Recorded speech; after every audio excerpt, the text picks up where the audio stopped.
ಕೇಂದ್ರ ಸರ್ಕಾರದ ವಿರುದ್ಧ ರಾಜ್ಯ ಕಾಂಗ್ರೆಸ್ ಅನುದಾನದ ಸಮರವನ್ನ ಸಾರಿದೆ. ಕೇಂದ್ರದ ಮಲತಾಯಿ ಧೋರಣೆಯನ್ನ ಖಂಡಿಸಿ ಸಿದ್ದರಾಮಯ್ಯ ಗುಡುಗಿದ್ದಾರೆ. ಸಿಎಂ ಸಿದ್ದರಾಮಯ್ಯ ಇಂದು ದೆಹಲಿಯಲ್ಲಿ ಕೇಂದ್ರ ಸರ್ಕಾರದ ವಿರುದ್ಧ ಗುಡುಗಿದ್ದಾರೆ.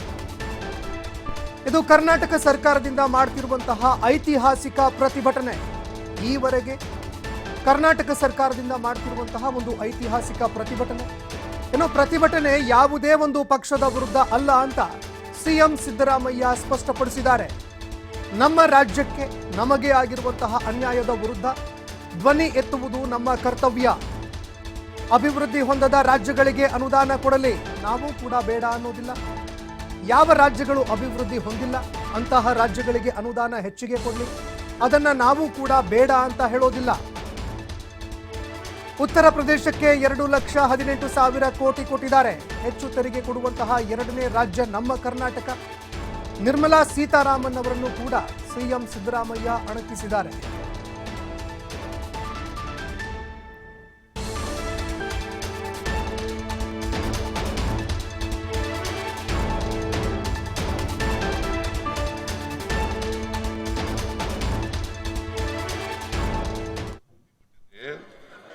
ಯಾವುದೇ ಪಕ್ಷದ ವಿರುದ್ಧ ಅಲ್ಲ. ಕಾಂಗ್ರೆಸ್ ಪಕ್ಷ ಭಾರತೀಯ ಜನತಾ ಪಕ್ಷದ ವಿರುದ್ಧ ಮಾಡ್ತಕ್ಕಂಥ ಚಳುವಳಿ ಅಲ್ಲ ಇದು. I am making it very very clear. ಯಾರ ವಿರುದ್ಧನೂ ಅಲ್ಲ, ಯಾವ ಪಕ್ಷದ ವಿರುದ್ಧನೂ ಕೂಡ ಅಲ್ಲ. ಇದು ಕರ್ನಾಟಕ ರಾಜ್ಯಕ್ಕೆ ಆಗಿರ್ತಕ್ಕಂಥ ಅನ್ಯಾಯವನ್ನ ಮತ್ತೆ ಕರ್ನಾಟಕದ ಜನರಿಗೆ, ಕನ್ನಡಿಗರಿಗೆ ಆಗಿರ್ತಕ್ಕಂಥ ಅನ್ಯಾಯವನ್ನ ಕೇಂದ್ರ ಸರ್ಕಾರದ ಗಮನಕ್ಕೆ ತರಬೇಕು. ಅನಿವಾರ್ಯವಾಗಿ ನಾವು ಇವತ್ತು ಈ ಪ್ರತಿಭಟನೆಯನ್ನ ಹಮ್ಮಿಕೊಂಡು ದೆಹಲಿಯ ಜಂತರ್ ಮಂತರ್ನಲ್ಲಿ ನಾವು ಕೇಂದ್ರ ಸರ್ಕಾರದ ಗಮನವನ್ನು ಸೆಳೆಯಲಿಕ್ಕೆ ಪ್ರಯತ್ನವನ್ನ ಮಾಡ್ತಾ ಇದ್ದೀವಿ. ಉತ್ತರ ಭಾರತದ ಅನೇಕ ರಾಜ್ಯಗಳು ಜನಸಂಖ್ಯೆ ನಿಯಂತ್ರಣವನ್ನ ಸರಿಯಾಗಿ ಮಾಡಲಿಲ್ಲ. ದಕ್ಷಿಣ ಭಾರತದ ರಾಜ್ಯಗಳು ಜನಸಂಖ್ಯೆ ನಿಯಂತ್ರಣವನ್ನ ಮಾಡಲು, ಜನಸಂಖ್ಯೆ ನಿಯಂತ್ರಣ ಮಾಡದದ್ದು ಈಗ ನಮಗೆ ಶಾಪ ಆಗಿದೆ. ನಾನು ಯಾರು ಕೂಡ ಬಡ ರಾಜ್ಯಗಳಿಗೆ ಹೆಚ್ಚು ತೆರಿಗೆ ಕೊಡಬೇಡಿ ಅಂತ ಹೇಳಕ್ ಹೋಗಲ್ಲ, ಅದನ್ನ ವಿರೋಧ ಮಾಡಲ್ಲ. ಉತ್ತರ ಪ್ರದೇಶಕ್ಕೆ 2,80,000 ಕೋಟಿ ಸಿಕ್ಕಿದ್ರೆ ಕರ್ನಾಟಕ ರಾಜ್ಯಕ್ಕೆ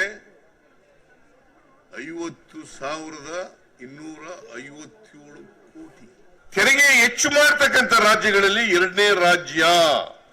we are number 2. Karnataka is number 2. ಅಲ್ಲ, 100 ರೂಪಾಯಿ ತೆರಿಗೆ ಕಲೆಕ್ಟ್ ಮಾಡಿದ್ರೆ ನಮಗೆ ಬರ್ತಕ್ಕಂಥದ್ದು 12ರಿಂದ 13 ರೂಪಾಯಿ. ಹಾಗಾದ್ರೆ ಅಮ್ಮ ನೀನು 11,495 ಕೋಟಿ ರೂಪಾಯಿನ ಕೊಡ್ಲಿಲ್ವಲ್ಲ? ಯಾಕ ತಾಯಿ ಇಂಟರ್ಫಿಯರ್ ಆಗದೆ ಹೋದ್ರೆ ಕೊಡ್ಬೇಕಾಗಿತ್ತಲ್ಲ.